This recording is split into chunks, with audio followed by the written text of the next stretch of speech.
안녕하세요. 멜묵상 오늘은 예레미야 애가 2장 1절부터 10절 말씀 보도록 하겠습니다. 예레미야 애가가 좀 여러분 어떻게 느끼실지 모르겠는데 좀 우울하죠. 예루살렘이 완전히 박살났고 바벨론에 의해서 멸망했는데 이 모든 것들을 허락하신 하나님을 향한 슬픔과 분노 혹은 애통, 죄책감 이런 이야기들이 녹아 있잖아요. 그 내용이 어떻게 표현되는지 사실 2장 1 절부터 10 절은 그러니까 하나님의 진노에 대해서 그냥 묘사만 하거든요. 그 묘사를 통해서 우리가 뭘 생각할 수 있는지 한번 볼게요. 자 1 절부터 보겠습니다. 슬프다. 여기 슬프다 앞에 히브리어는 슬프다 이게 있어요. 그러니까 너무 큰 고통의 외침을 딱 하고 슬프다. 주께서 어찌 그리 진노하사 딸 시온을 구름으로 덮으셨는가. 예. 우리가 1 장은 인제 시온을 한 여인으로 의인화해 가지고 이렇게 여인이 우는 장면을 묘사하잖아요. 근데 인제 2 장은 다시 예레미야가 그 여인을 보면서 자기가 느끼는 느낌, 하나님 앞에서 자기가 하고 싶은 이야기를 쭉 하는 거예요. 그래서 "딸 시온을 구름으로 덮으셨는가?" 그러니까 "암흑 가운데 두셨는가?" 이런 내용이에요. "이스라엘의 아름다움을 땅에서 던지셨으며." 무슨 이스라엘의 아름다움을 어떻게 던지셨다는 건지 그 진노의 날에 그 발판을 기억하지 아니하셨도다. 발판이 뭔지 아십니까? 발판이 사실은 시편과 여러 본문을 보면은 성전의 그 성전을 가리켜요. 성전. 이스라엘 성전, 예루살렘 성전. 예루살렘 성전이 어떤 곳이냐? 하나님과 이 인간이 만나는 장소였죠. 예. 솔로몬의 성전을 짓고 나서 그 성전을 통해서 하나님께서는 기도를 들으신다고 했고 만나신다고 했고 거기서 계속 제사를 지내면서 하나님의 임재를 경험했거든요.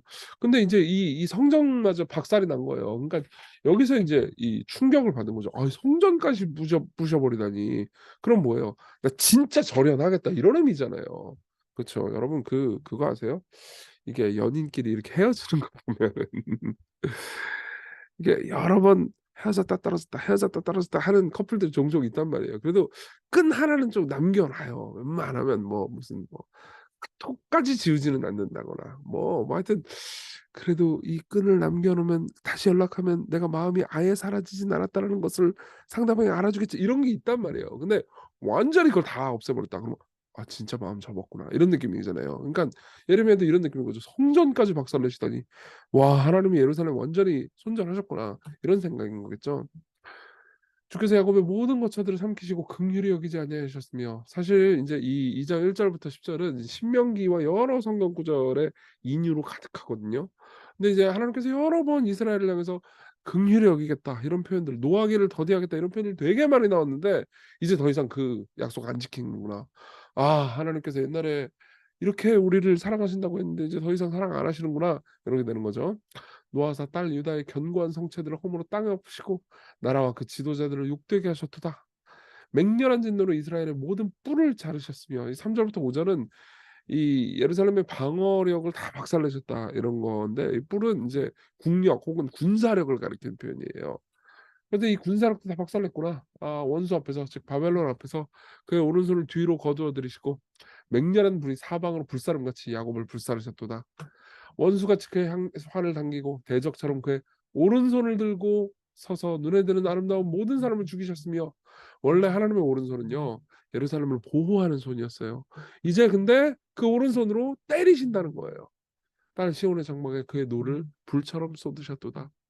주께서 원수같이 되어 이스라엘을 삼키셨으며 그 모든 궁궐들을 삼키셨고 견고한 성들을 무너뜨리사 딸 유다의 근심과 애통을 더하셨도다. 예. 이 완전히 버렸다 이거죠. 이제 성도 없고 아무것도 없어요. 예. 원래 이렇게 도성이 있어 가지고 보호가 됐었는데 이제 더 이상 그 보호도 없다는 거죠. 주께서 그 초막을 동산처럼 헐어버리시며 그 절기를 폐하셨도다. 예. 초막과 절기 이런 것들은 하나님과 주기적으로 만나는 예배인데 이 예배도 다 박살내셨다. 진짜 완전히 손절했다 이거죠. 여호와께서 시온에서 절기와 안식일을 잊어버리게 하시고 그가 진노하사 왕과 제사장을 멸시하셨도다. 예. 이제 왕도 없고 제사장도 없어요. 여호와께서 또 자기 제단을 버리시며 자기 성소를 미워하시며 이제 완전히 성소 박살났다는 것을 이제 이 끊어졌다는 것을 여러 번 되풀이해서 반복해서 얘기해 주고 있죠.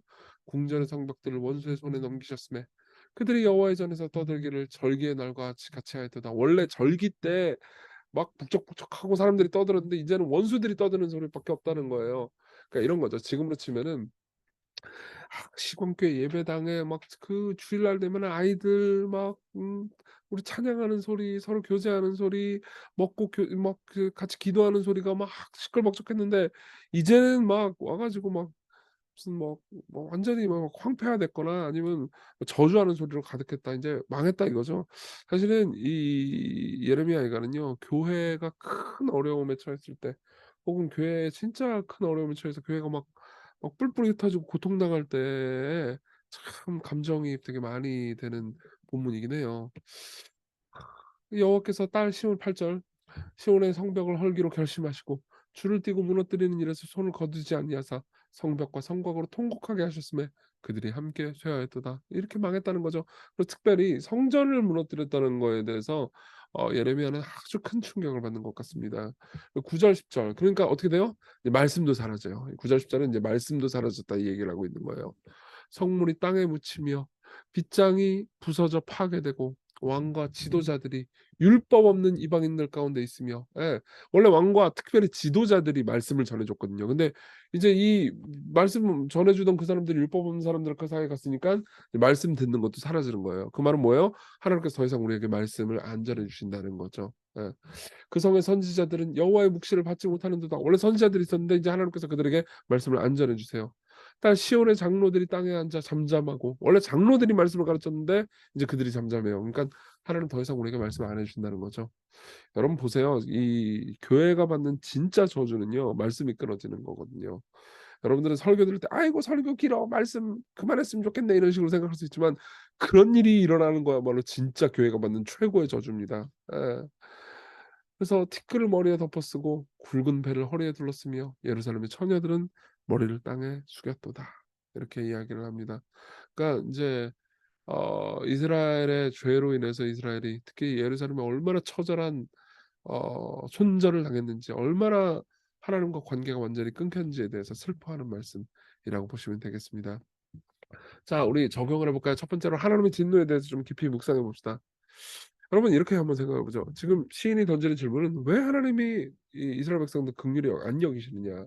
원래 하나님께서는 이스라엘 백성들을 향해서 "노하기를 더디하신다." 이렇게 말씀했거든요. 그 말은 하나님을 노하게 만드는 건 정말 힘든 일이라는 거예요. 원래 성정이 착한 사람들 있잖아요. 원래 화 잘 안 내는 사람. 그런 사람들이 화나면 어때요? 예. '와 진짜 큰 잘못을 했나 보다.' 이런 생각이 들죠. 그렇죠. 그러니까 잘 화 안 내시는 분이란 말이에요. 어떻게 말하자면 온 우주에서 화내게 만들기 제일 힘든 분이 하나님이에요. 근데 왜 그런 분이 이렇게 진노하시는가? 왜 성전을 돌보시겠다고 약속하신 하나님이 성전마저 짓밟게 내버려 두시는가? 원래 하나님께서는 성전은 그래도 돌보신다고 말씀하셨거든요. 그럼 하나님 말 바뀐 건가? 아니에요. 예. 여기에 대한 성경의 답변은 인간이 그토록 악하다는 겁니다. 인간은요, 우주에서 제일 화내게 만들기 힘든 분을 화내게 만드는데 성공한 존재예요. 여러분 보세요. 노하기를 더디하시는 하나님 이걸 보면서 '아 왜 노하기를 더디하시는 분이 화를 내?' 이렇게 생각하면 안 돼요. '와 인간이 그토록 악하구나. 인간이 이렇게 노하기를 더디하시는 분을 화내게 만들 정도로 나쁜 놈들이었구나.' 이렇게 보셔야 된다는 거죠. 여기서 우리는요, 하나님에 대한 경외를 가져야 됩니다. 네. 그리고 둘째로는 성전을 회복하신 예수 그리스도를 봅시다. 이 끔찍한 하나님의 저주는요, 나중에 언제 이 긴장이 해소되냐면은 예수 그리스도를 보면서 해소될 수 있습니다. 예수께서 뭐라고 그러냐면 "너희가 이 성전을 헐라 내가 사흘 동안에 일으키리라." 이렇게 말씀하신 적이 있어요. 예. 이건 다분히 예수께서 예레미야의 내용을 그 염두에 두고 하신 말씀이라고 볼 수 있습니다. 성전이 끔찍하게 허물어지셨습니다. 하나님께서 손절치셨어요. 예. 이스라엘 백성들하고. 예수께서 뭐라고 말씀하세요? "성전을 헐어라. 사흘 만에 일으키리라. 이 저주가 있을 것이다." 이렇게 얘기하는 거예요. 근데 사도 요한은 그 사건을 가리켜서 성전된 자기 육체를 가리켜서 말씀하신 거라고 말합니다. 그쵸? 그분이 성부 하나님께 손절을 당하셨어요. 그분이 희생을 당하셨습니다. 우리는 하나님의 진노에 대해서 부인해서는 안 돼요. 예. 하나님의 진노 '아 왜 하나님이 진노하지? 하나님이 사랑하셔야 되는 거 아닌가?' 근데 여러분들이 하나님이 진노 안 하신다고 생각하잖아요. 그럼 하나님은 정의롭지도 않은 분이 돼요. 죄를 보면서 진노 안 하는 게 정의로운 겁니까? 게다가 여러분들이 십자가를 설명할 방법이 없게 됩니다. 여러분 십자가가 어떤 사건입니까?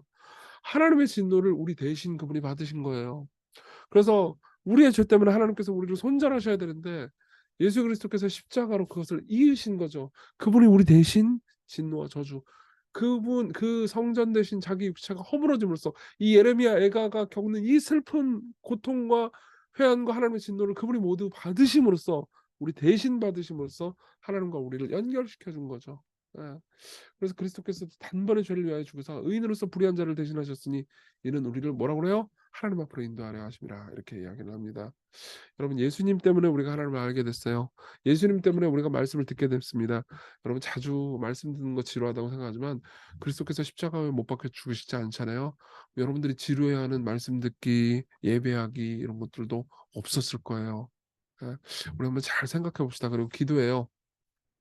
어제 기도 제목과 똑같은 기도 제목을 다시 한번 했으면 좋겠습니다.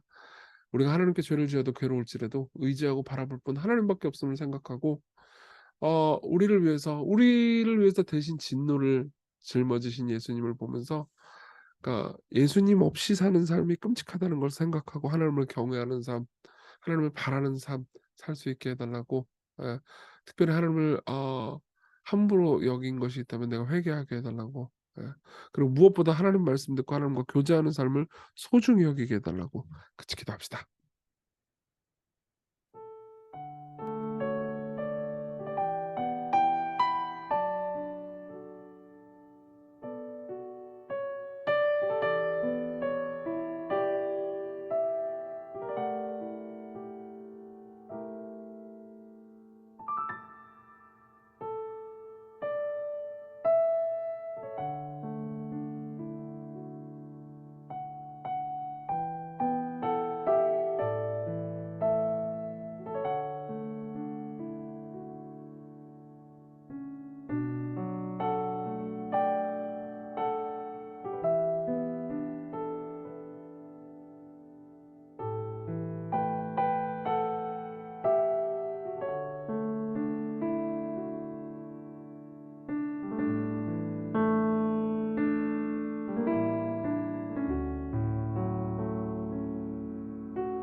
기도하겠습니다. 은혜로우신 주님, 하나님의 진노를 생각할 때 우리의 죄도 크게 보게 됩니다. 십자가를 쳐다볼 때 우리가 얼마나 악한지 생각하게 됩니다. 우리를 위해서 모든 것을 주신 주님을 생각하며 당신을 따라서 기쁨으로 살게 해주세요. 예수님 이름으로 기도했습니다. 아멘. 네, 하나님의 은혜, 그분의 진노가 이제 예수님으로 말미암아서 그분의 무한한 사랑으로 변했잖아요. 그 사랑 안에서 기쁜 하루 되셨으면 좋겠습니다.